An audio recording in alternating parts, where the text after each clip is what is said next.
গরিব সাহাবীরা নবীর কাছে আসছে ধনী সাহাবীদের ব্যাপারে নালিশ করার জন্য।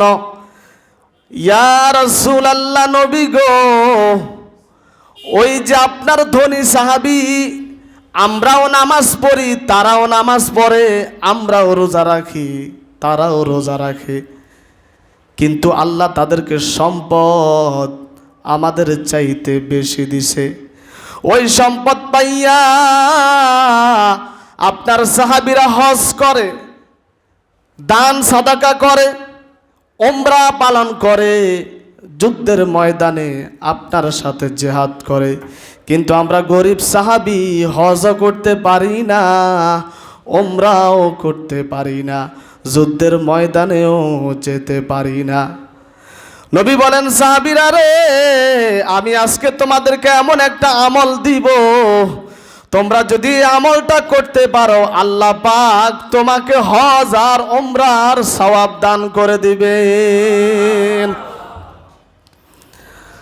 ওই আমলটা কিন্তু এখন আমি বলবো, আজকে প্রতিজ্ঞা করবেন, হুজুর পিছনে যতদিন এই ফাঁকিবাজি করেছি, আজকের বয়ান শোনার পরে আর আল্লাহকেও ধোঁকা দিব না, আমাকেও ধোঁকা দিব না।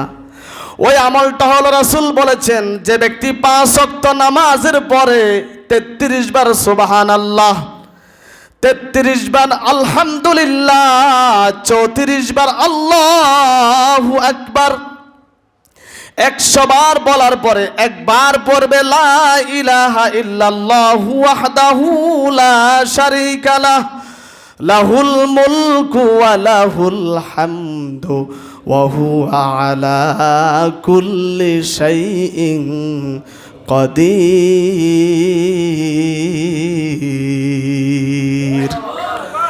যে ব্যক্তি আমলটা করবে 5 ওয়াক্ত নামাজের পরে, রাসূল বলেছেন আল্লাহ পাক তাকে একটা কবুল হজ আর একটা কবুল উমরার সওয়াব দান করে দিবেন।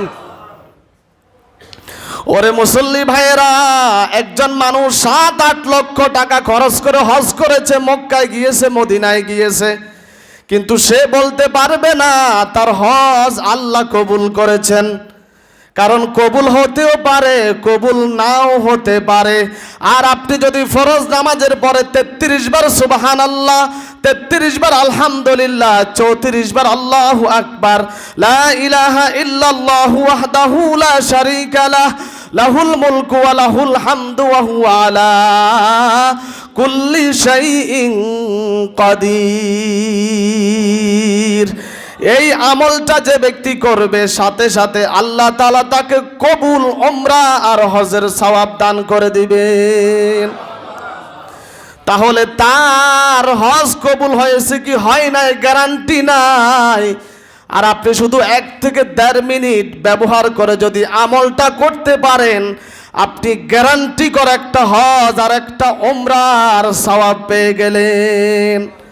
আমার মুসল্লি ভাইয়েরা, আজকে আমার সাথে ওয়াদা করেন যে আজকের পর থেকে ফরজ নামাজের পরে এই আমল কোনো দিন ছাড়ব না।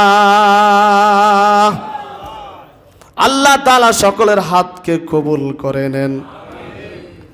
আমল করবেন তো?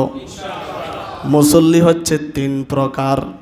একটু আওয়াজ করে বলবেন না, মুসল্লি কয় প্রকার? 1 প্রকার মুসল্লি, ইমাম যখন সালাম ফেরায় সাথে সাথে দাঁড়ায়া যায়, ওদের দোয়াও লাগে না, মোনাজাতও লাগে না। আছে না নাই? 2 নাম্বার মুসল্লি, ইমাম সাহেব যখন সালাম ফেরায় শুধু ইমামের দিকে তাকায় থাকে, ইমাম কখন আল্লাহুম্মা আমিন বলবে। 3 নাম্বার মুসল্লি, ইমামের সাথে মোনাজাত করে, বসে বসে তাসবিহ পড়ে। এখন আমরা কোন দলে যেতে চাই? কয় নাম্বার মুসল্লি হতে চাই? আমরা 3য় কাতারে থাকতে চাই। আল্লাহ আমাদেরকে কবুল করুন। হাদিসে আসছে, নবী বলেছেন, যে ব্যক্তি ফরজ নামাজের পরে 33 বার সুবহানাল্লাহ, 33 বার আলহামদুলিল্লাহ, 34 বার আল্লাহু আকবার এই আমলটা করবে, ওই বান্দা ওই বান্দির গুনাহ যদি সমুদ্রের ফেনা পরিমাণ হয় আল্লাহ তাআলা সাথে সাথে মাফ করে দিবেন। তাহলে গুনাহ করলে আফসোস নাই, আল্লাহ ক্ষমারও ব্যবস্থা রাখছে। লা তাকুনাতু মির রাহমাতিল্লাহ, আল্লাহ বলে বান্দা তুমি যত গুনাহ করো না কেন আমার রহমত থেকে তুমি নিরাশ হইও না। তোমার গুনাহ যত বড় আমার ক্ষমা তার চেয়ে কোটি কোটি গুণ বড়।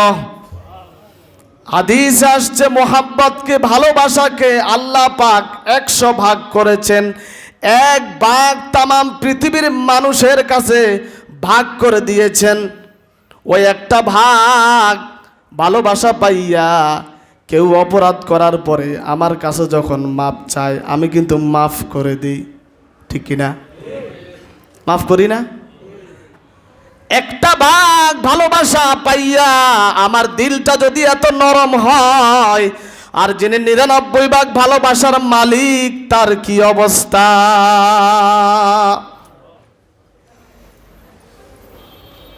রাসূলের মেয়ে ফাতেমা রাদিয়াল্লাহু তাআলা আনহা নবীকে একদিন এসে বলেন, ইয়া রাসূলুল্লাহ, আব্বাজান আমার জন্য একজন কাজের বুয়া ব্যবস্থা করে দেন। আমি বাসার মধ্যে কাজ করতে গেলে আমার একটু কষ্ট হয়ে যায়, একজন কাজের বুয়ার ব্যবস্থা করে দেন, যেই কারণে আমার সহযোগিতা হবে, বাসার কাজগুলি করতে আমার জন্য আর একটু সহজ হবে। রাসূল বললেন, কলিজার টুকরা মেয়ে ফাতেমা, আমি তোমাকে আজকে এমন একটা আমল দিব যে আমল ওই কাজের বুয়ার চাইতেও তোমার বেশি উপকার হবে। রাসূল বলেছেন, ও আমার মেয়ে ফাতেমা, তুমি ফরজ নামাজের পরে যখন বিছানায় ঘুমানোর জন্য যাবে, ওই ঘুমের বিছানায় তুমি 33 বার সুবহানাল্লাহ, 33 বার আলহামদুলিল্লাহ, 34 বার আল্লাহু আকবার আমলটা যদি করো আল্লাহ পাক ওই কাজের বুয়ার চাইতেও বেশি সাহায্য তোমাকে দান করবে। তাহলে এই আমলটা করবেন তো? ফরজ নামাজের পরে যদি 33 বার সুবহানাল্লাহ, 33 বার আলহামদুলিল্লাহ, 34 বার আল্লাহু আকবার পড়েন, কবুল হজ আর উমরার সওয়াব লাভ করবেন। 2 নাম্বার আমল, হাদিসের মধ্যে রাসূল বলেছেন, যে ব্যক্তি ফরজ নামাজ ফজরের নামাজ আদায় করে ওই জাই নামাজে বসে জিকির আজকার করে, কোরআন তেলাওয়াত করে, ইসলামী বই পুস্তক পড়ে বা বয়ান করে, ওই জাই নামাজ থেকে উঠে নাই, সূর্য উঠার পরে 2 রাকাত এশাকে সালাত আদায় করেছে, নবী বলেছেন সে যেন একটা কবুল হজ আর একটা কবুল ওমরার সওয়াব নিয়ে বাসায় ফিরল। এখন ইশরাকের নামাজ পড়বে কে? যে ফজর নামাজ পড়ে। যে ফজর নামাজ পড়ে সেই তো ইশরাক চাইলে পড়তে পারে। এখন যে ফজর নামাজে পড়ে না তার ইশরাকের কোনো দাম আছে? ও তো ফজরে পড়ে না, সে ইশরাক পড়বে কোথার থেকে? ঠিক না? ইশরাক পড়তে হলে আগে ফজরের নামাজ পড়তে হবে। যার ফজরের নামাজ আছে সে চেষ্টা করলে এই আমল করতে পারে। আর যে ব্যক্তি ফজরের নামাজ পড়ে না তার সামনে ইশরাকের বয়ান করা মানে কামারের দোকানে বসে কোরআন তেলাওয়াত করা, ঠিক না? ওর কাছে ইশরাকের গুরুত্ব কি? সে তো ফজরের নামাজে পড়ে না। বাংলাদেশে বহু মা বাবা সন্তান আছে ফজরের সময় নামাজ না পড়ে মরা মানুষের মতো ঘরে শুয়ে থাকে, আছে না নাই? ফজর নামাজ কি পড়া লাগবে না? হাদিস আসছে, মান সাল্লাল বারদাইন দাখালাল জান্নাহ। রাসূল বলেছেন আমার যে উম্মত 2 ঠান্ডার নামাজ পড়বে আল্লাহ পাক তাকে মৃত্যুর পরে বেহেশতে প্রবেশ করাবেন। সাহাবীরা বলেন, ইয়া রাসূলুল্লাহ, নবী গো, ওই 2 ঠান্ডার নামাজ কোনটা কোনটা? রাসূল বলেছেন, একটা হলো আসরের নামাজ, আরেকটা হলো ফজরের নামাজ। এখন একটু চিন্তা করে বলেন তো, আমাদের সবচেয়ে বেশি কাজা হয় কোন কোন নামাজ? আসরের নামাজ আর ফজরের নামাজ। আসর যায় হেলাই খেলাই, ফজর যায় ঘুমে। বান্দা তুমি জান্নাত আশা করো কোন আমলের গুণে? আর যেই নাফরমান, যেই ঘাড় বাঁকা নামাজ পড়ে না, ফজরের নামাজে আসে না, এত সুন্দর বয়ান, এত কঠিন জাহান্নামের বয়ান শোনার পরেও যার দিল কাঁপে না, এই নাফরমান যতই বলে রব্বানা যালামনা, আল্লাহ আমার মাফ করে দাও, মাফ করে দাও, আল্লাহ বলে নামাজ পড়ো না, নেক আমল করো না, নামাজের বয়ান শুনলেও মসজিদে আসো না, আমার কাছে যে মাপ চাও, আগে নামাজ পড়ো, আমি নামাজি বান্দা ছাড়া আর কারোরে মাফ করব না। আজকের বয়ান শোনার পরে আসর নামাজে মুসল্লি বাড়বে না কমবে? না আগের মতো থাকবে? এত বয়ান শোনার পরেও প্রতিদিন যে ওই রাজাউল ভাই নামাজ পড়তে আসে, তারে ফজরেও পাই, জোহরেও পাই, কিন্তু আমি নাম বলবো না, বাকিদেরকে শুধু জুমা ছাড়া কোনো ওয়াক্তে পাই না। প্রতি 5 ওয়াক্ত নামাজে যারা আসে মনে হয় বেহেশত শুধু তাদের দরকার। কি কন? আর বাকিরা বেহেশতের টিকিট আল্লাহর কাছ থেকে কিনে ফেলেছে, এই জন্য মসজিদে আসা তাদের লাগে না।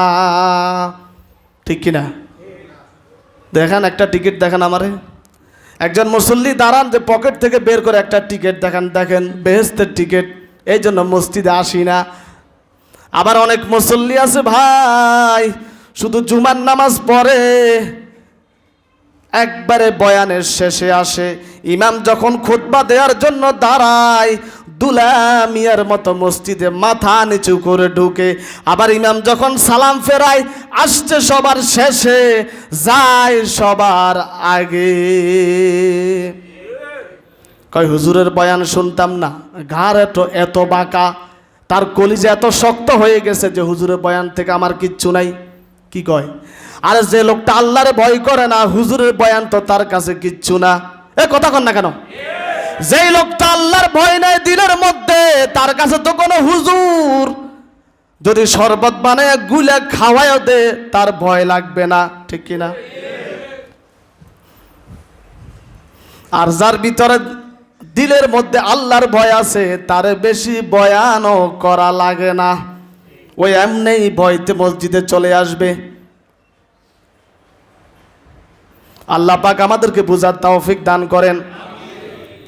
মান সাল্লাস সুবহি ফাহুয়া ফি যিম্মাতিল্লাহ, রাসূল বলেছেন যে বান্দা ফজরের নামাজ পড়ে, তার গোটা দিনের নিরাপত্তার দায়িত্ব আল্লাহ নিজ হাতে নিয়ে নেন। ওই দিনের মধ্যে বান্দা যদি কোনো বিপদে যেন না পড়ে, সরাসরি আল্লাহ বান্দাকে তদারকি করে। সুবহানাল্লাহ বলবেন না? আমরা কি আল্লাহর জিম্মায় থাকতে চাই কি চাই না?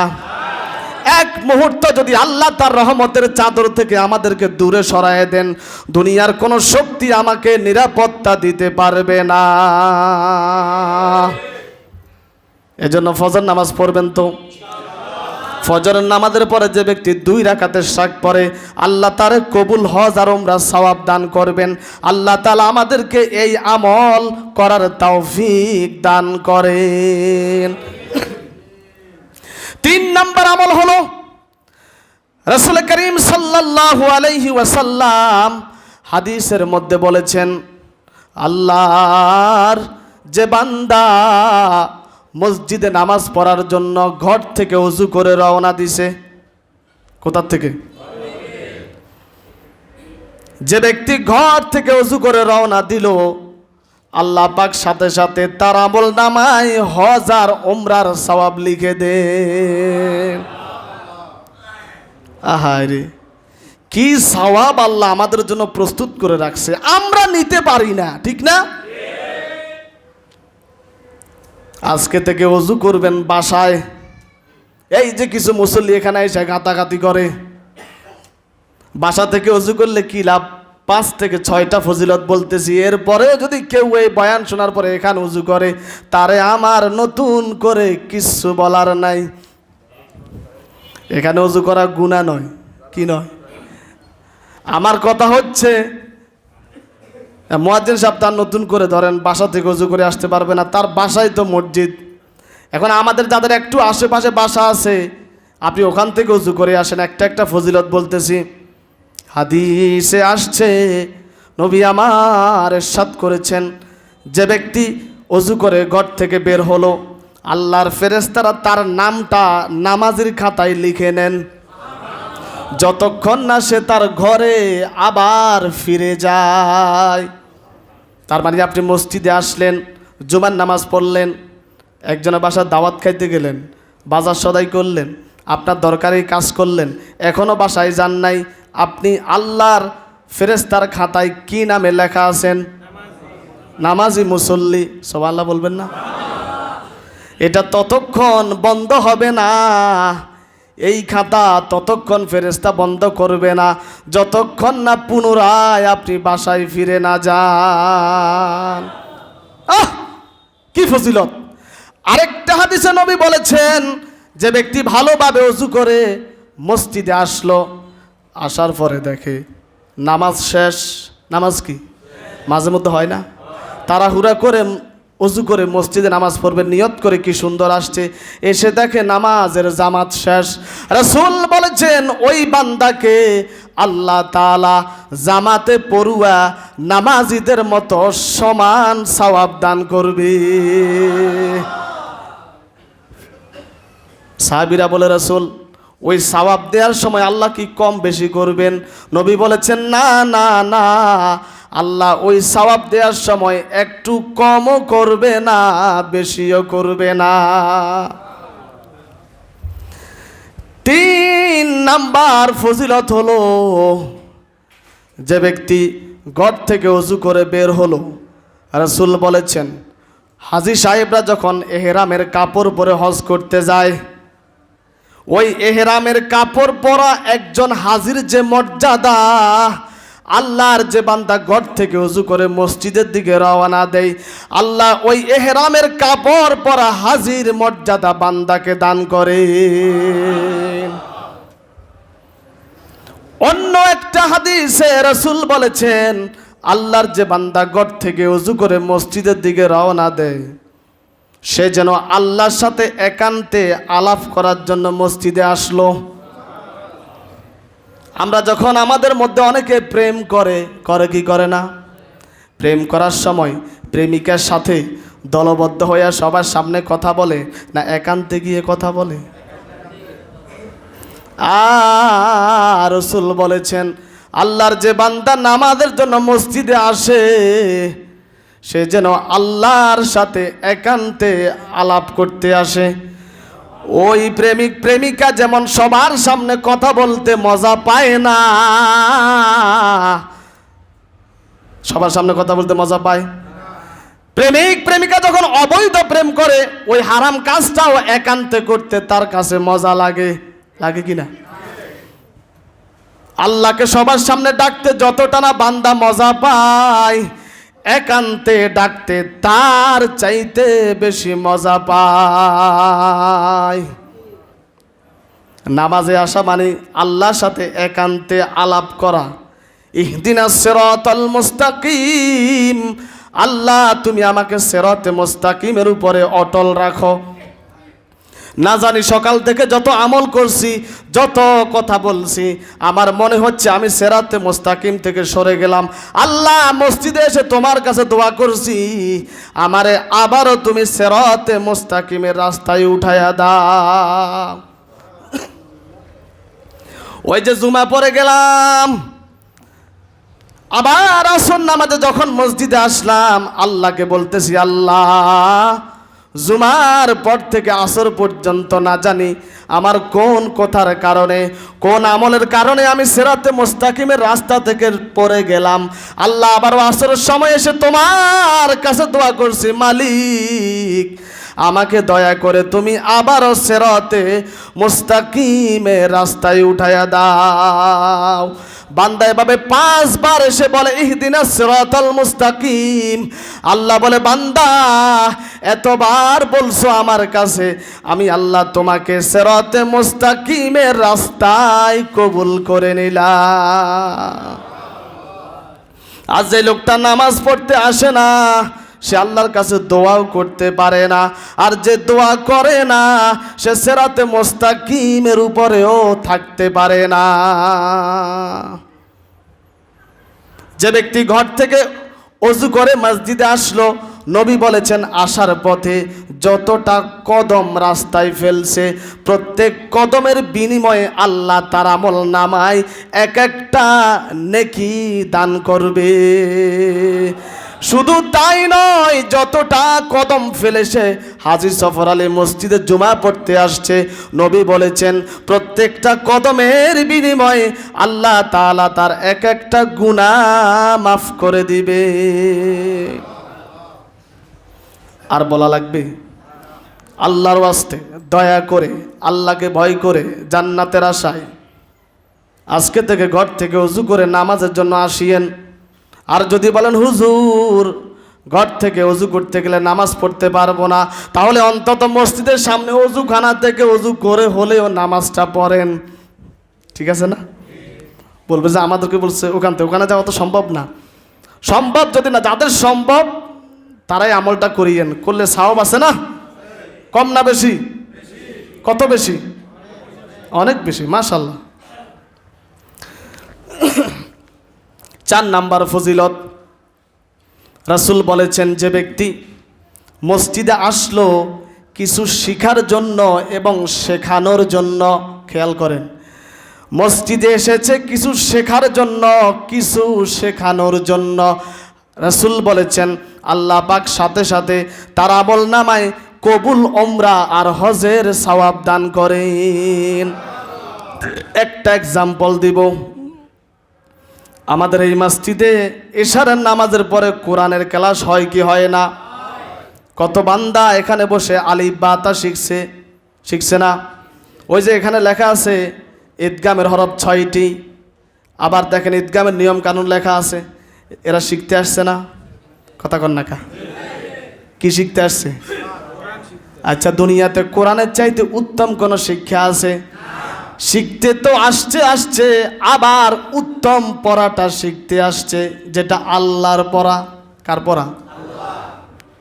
ওটা বাংলা পড়া নয়, ইংরেজি পড়া নয়, আল্লাহর পড়া শিখতে আসছে।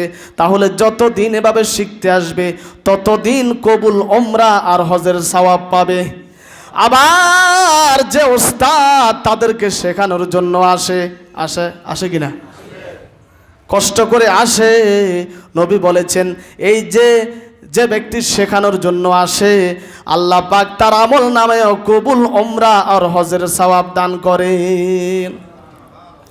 আমরা আজকে যারা জুমার নামাজে আসছি, যাদের নিয়তটা খুব ভালো যে যাব জুমাতে, হুজুর কি বয়ান করে 2-1টা কথা শিখবো, এই নিয়তে যারা আসছেন তাদের আমল নামায় আসার সাথে সাথে ফেরেশতারা কবুল উমরা আর হজের সওয়াব দান করে দিছে। এখন আমিও যেই নিয়তে আসছি, আমারও নিয়ত ছিল আজকে মুসল্লিদেরকে 2-1টা আমলের কথা শিখাবো, তাহলে আমিও তো কবুল উমরা আর হজের সওয়াব পাই নাই। কিছু লোকে এমনি করে, মানে আমরা পাই, হুজুর পাওয়ার দরকার, ওই যে কয় নাই। আমার তো আলহামদুলিল্লাহ সওয়াবের কোনো কমতি নেই, আমি তো বলতেছি, ঠিক না? আমি যে কত দিক থেকে সওয়াব পাইতেছি এটা মালিকে জানে আর আমি জানি, ঠিক না? এবার আসেন 5 নাম্বারের ফজিলত, যে ব্যক্তি আল্লাহর সন্তুষ্টির উদ্দেশ্যে মা বাবার খেদমত করে, আল্লাহ তার আমল নামায় কবুল উমরা আর হজের সওয়াব লিখে দেন। একজন সাহাবী নবীর কাছে এসে বলেন, ইয়া রাসূলুল্লাহ, নবী গো, আমি একটু জিহাদে যেতে চাই, কিন্তু আমার তো জিহাদে যাওয়ার সামর্থ্য নাই। আল্লাহ রাসূল বললেন, ও আমার সাহাবী, তোমার মা কি ঘরে জীবিত আছে? বলে, আছে গো নবী, আমার মা ঘরে জীবিত আছে। রাসূল বললেন, যাও যাও, তোমার মায়ের খেদমত করো। তোমার খেদমত পাইয়া যদি তোমার মা খুশি হয়, আল্লাহ তোমার আমল নামায় একটা হজ, একটা উমরা এবং জিহাদের ময়দানের সমান সওয়াব দান করে দিবেন। আজ বাংলাদেশে কত সন্তান মা বাবার দিকে কঠিন নজরে তাকায়, খেদমত তো করে না, মা বাবাকে নিয়ে বৃদ্ধাশ্রমে রেখে আসে। আহারে, এরা কি সন্তান যেই মা তারে বড় করেছে, নিজে না খাইয়া সন্তানকে খাওয়াইছে, নিজে প্রস্রাবের উপরে শুয়ে ছিল, সন্তানকে নিজের শুকনা জায়গায় শোয়াইছে। ওই মার সাথে এত বড় বেয়াদবি সন্তান কেমনে করে? আল্লাহর আরশ সহ্য করে না। বৃদ্ধাশ্রমে কি মা বাপ নাই? আর গিয়ে দেখেন, এক একটা মহিলা, এক একটা বাবা, এক একটা মা বলবে, হুজুর, সন্তানটারে বহু টাকা খরচ করে ইঞ্জিনিয়ার বানাইছি, ব্যারিস্টার বানাইছি, হুজুর অস্ট্রেলিয়াতে পড়াইছি, বড় বড় বিশ্ববিদ্যালয়ে পড়াইয়া মানুষ বানাইছি, আজকে সেই সন্তান আমাকে বৃদ্ধাশ্রমে রেখে গেছে। আজকে কত বছর হয়ে গেল, সন্তান একবারের জন্য মাকে দেখতে আসে না। আসে না? নাই? ওইখানে গিয়ে একটু খবর নিয়েন, কয়জন আলেম, কয়জন মা বলছে, হুজুর সন্তানটাকে বাইতুল মোকাররমের খতিব বানাইলাম, হাজী সফর আলী মসজিদের খতিব বানাইলাম, দারুন নাজাত মাদ্রাসা মসজিদের খতিব বানাইলাম, এত বড় আলেম বানাইছি, এই সন্তান আমাকে বৃদ্ধাশ্রমে রেখে গেছে। এমন কথা কি কোনো মা আজ পর্যন্ত বলছে? সব জানি, সব মানি, কিন্তু সন্তানকে আলেম বানাইতে রাজি না, সন্তানকে মাদ্রাসায় পড়াইতে রাজি না। আছে না?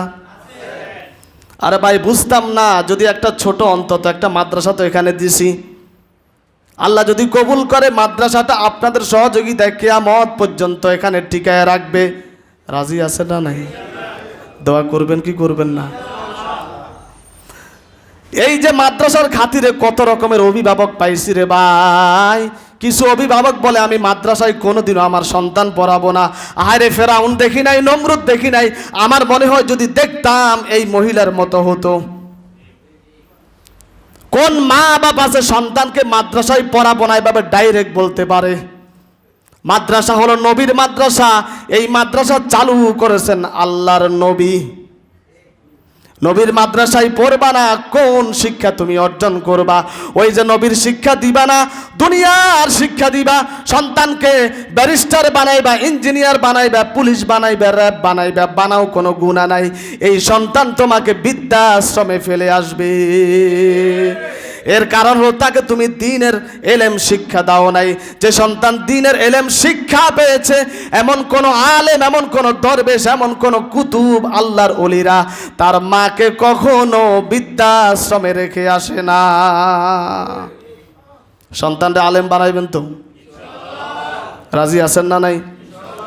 বলবেন, হুজুর আমার তো 3 সন্তান ছিল, সব তো বড় হয়ে গেছে, এখন আলেম বানাবো কেমনে?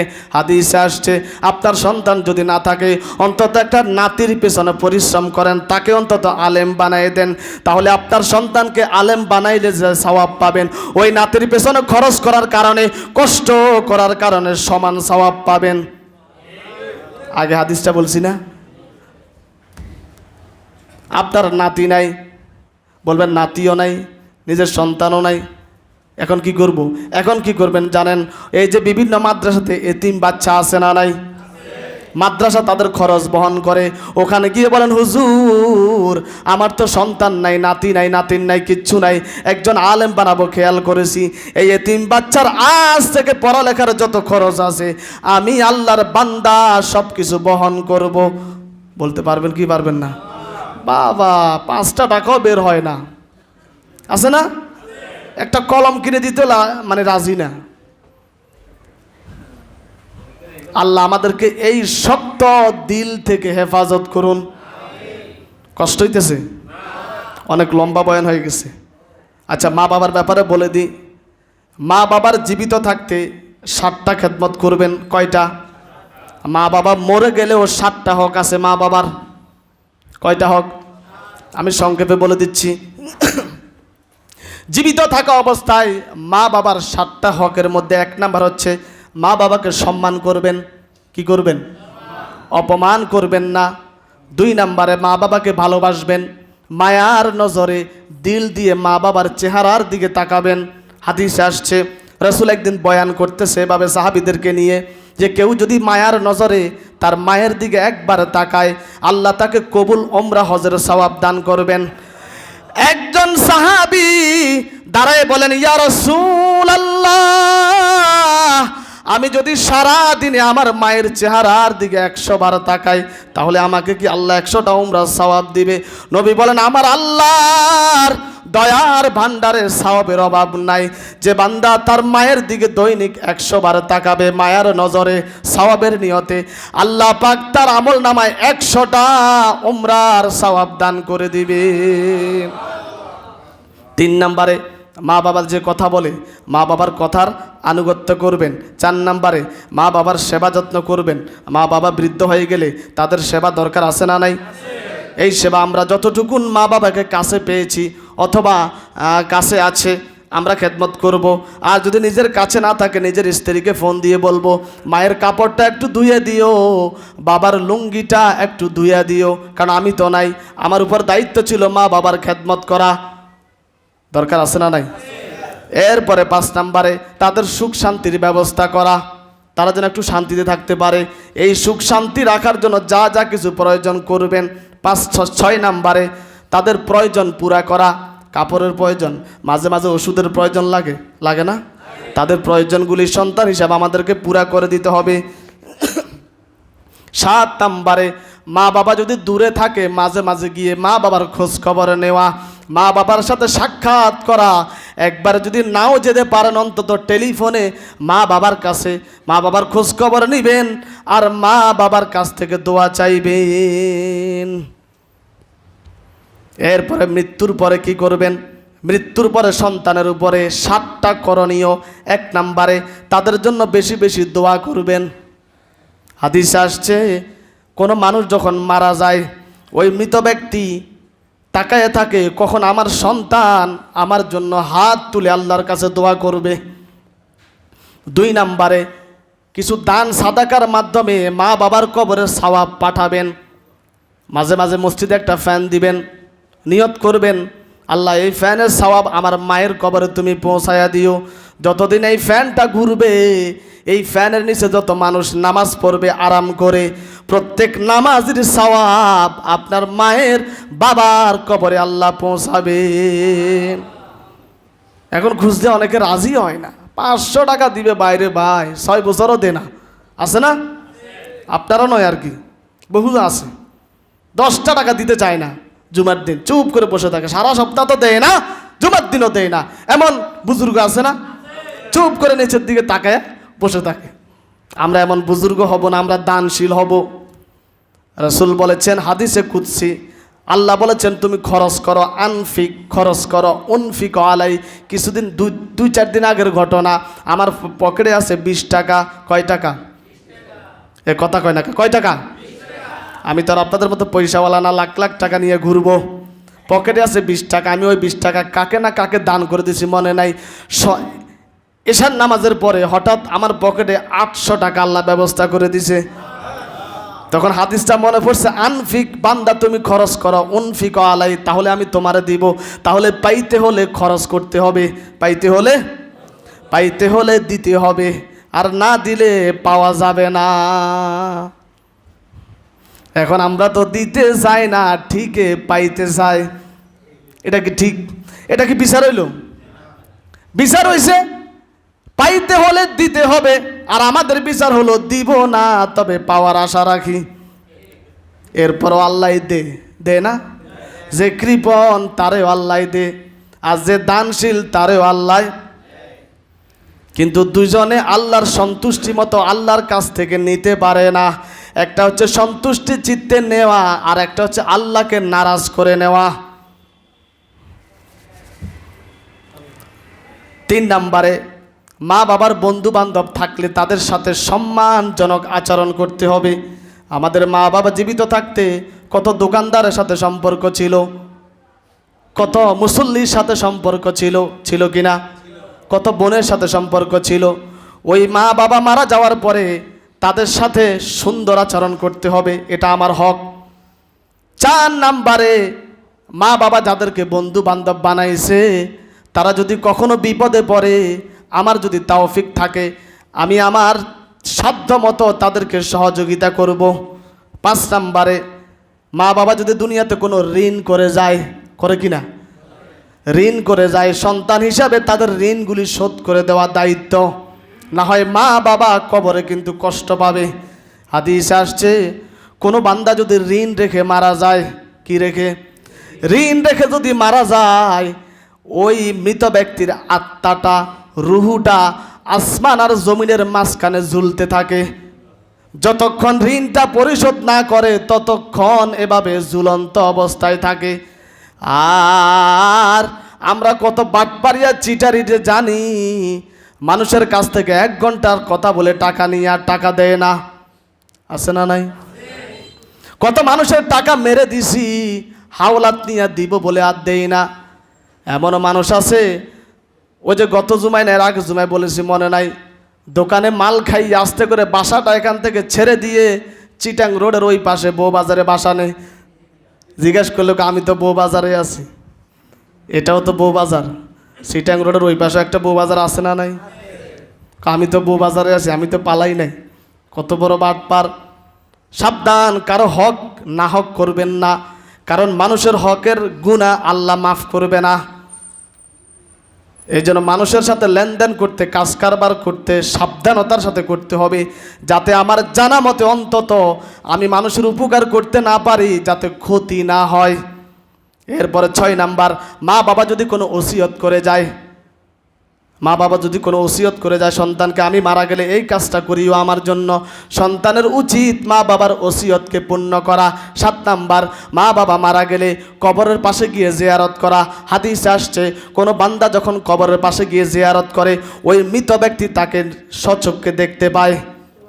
আমার সন্তান আসছে, আমার ভাতিজা আসছে, আমার আত্মীয় স্বজন আসছে, আমার এই মসজিদের ইমাম সাহেব আসছে, আমার মুসল্লি আসছে, ওই যে আমার বন্ধু আজকে আমার কবর জিয়ারত করতে আসছে। নবী বলেছেন, স্বচক্ষে কবর থেকে সে তাকে আল্লাহ দেখার ব্যবস্থা করে দেন। তাহলে মা বাবা মারা গেলে ওই যে কবরে রেখে আসছে, আর কবরের কাছেও যায় না। 1 বছর যদি মৃত্যু বার্ষিকী আছে, হুজুরকে নিয়ে দোয়া করায়, 500 টাকা পকেটে দিয়ে দে, আর হুজুরকে বলো, হুজুর মায়ের জন্য দোয়া করে দেন, ব্যাস। এটা কি সন্তানের দায়িত্ব? হুজুর নিয়ে দোয়া করার সমস্যা নাই, তবে আপনার তো দায়িত্ব মা বাবার জন্য বেশি বেশি দোয়া করা। কারণ আপনি যেই দিল নিয়ে দোয়া করবেন, যেই কান্না কণ্ঠে দোয়া করবেন, ইমাম সাহেব কিন্তু ওই কান্না আসবে না, কারণ মা ইমাম সাহেবের না, আপনার। কথা কয় না? আমার মায়ের জানাজা আমি পড়াইতে গেলে আমার দিল যেমন কাঁদবে, কাবা শরীফের ইমাম সাহেব আইনা যদি নামাজ পড়ায়, ওই দিল ইমাম সাহেবের কাঁদবে না, কারণ মা হচ্ছে আমার, কাবার ইমামের না। এই জন্য আমি বলছি, ভাই একজন হলেও আলেম বানায় যান, আলেম বানায় যান। আলেম পারেন না নিজের সন্তান বানাতে, নাতি বানায় যান। নাতি পারেন না একজন এতিম সন্তান বানায় যান। অথবা মাদ্রাসায় বহু গরিব সন্তান আছে, পড়ালেখার খরচ চালাইতে পারে না, তার পেছনে একটু টাকা খরচ করে তারে আলেম বানায় যান, সওয়াব পাবেন। আর আপনি যে সন্তানের পিছনে টাকা খরচ করেছেন, তাকে আলেম বানাই দিয়েছেন, আপনি যদি আজকে মারা যান, ওই সন্তানটা কিন্তু দৌড় মেরে আসবে আপনার জানাজা পড়াইতে, ঠিক কিনা? এর চাইতে উত্তম কোনো মেসাল আমি আর আপনাদেরকে দিতে পারবো না। সর্বশেষ একটা কথা বলি, অনেক মা বাবার কারণে ঘরের ভিতরে অশান্তি আছে না নাই? আবার অনেক সন্তানের কারণেও ঘরের মধ্যে অশান্তি, কথা কয় না। মা বাবাকে সতর্ক থাকতে হবে, প্রত্যেকটা সন্তানকে সমান চোখে দেখতে হবে। কোনো সন্তানকে সম্পদ বেশি দিবেন, কোনো সন্তানকে কমাই দিবেন, এটা যদি করেন আপনি মা বাবা হলেও আল্লাহর আদালতে আপনাকে দাঁড়াতে হবে। এমন আছে না নাই? আবার যে সন্তান মায়ের সাথে বেয়াদবি করে, মাকে কষ্ট দেয়, ঘরে জায়গা দেয় না, খাবার দেয় না, বউয়ের পরামর্শ শুই না, মাকে একটা ওষুধও কিনে দিতে চায় না, আছে না নাই? আপনি সন্তান, ওই বউ তো আপনার মা বাবাকে সেবা করবে না, কারণ মা বাবা আপনার, আপনি ওষুধ কিনে দিতে হবে, তার সেবা করতে হবে। এখন বউয়ের কথা শোনায় যদি কেউ মা বাবাকে কষ্ট দেয়, ওই সন্তানকেও আল্লাহর আদালতে দাঁড়াতে হবে। আল্লাহ পাক আজকে যে আলোচনা করেছি, আমাকে সহ আমার সব মুসল্লিকে আমল করার তৌফিক দেন। 5টা আমলের কথা মনে আছে। 1 নম্বরে ওষুধের মতো গিলে খেয়ে ফেলছে। ওষুধ মাঝে মাঝে মুখের ভিতর দিলে আমরা কি করি? গিলে খেয়ে ফেলি। এত কষ্ট করে বয়ান করছি অসুস্থ শরীর নিয়ে, এত চিল্লাইছি, অন্যদিন এত চিল্লাই না, সব খেয়ে ফেলছে। 1 নাম্বার হচ্ছে 5 ওয়াক্ত নামাজের পরে 33 বার সুবহানাল্লাহ, 33 বার আলহামদুলিল্লাহ, 34 বার আল্লাহু আকবার। 2 নাম্বার আমল কি? ফজরের নামাজের পরে 2 রাকাত ইশরাক নামাজ পড়া। 3 নাম্বার আমল, বাসা থেকে নামাজের জন্য বের হলে আল্লাহ হজ উমরা সওয়াব দেন। 4 নাম্বার আমল হচ্ছে মসজিদে আসবে কোনো কিছু শেখার জন্য অথবা শেখানোর জন্য। 5 নাম্বার আমল কি? হ্যাঁ, আল্লাহর সন্তুষ্টির জন্য মা বাবার খেদমত করা। এই 5টি আমল আল্লাহ আমাদের সব মুসল্লিকে মানার তৌফিক দান করে। আর জোরে বলেন আমিন। আল্লাহ তাআলা আমাদেরকে কবুল করে নিন। আমরা দাঁড়িয়ে কাতারগুলো সোজা করে নিই। সুবহানাকাল্লাহুম্মা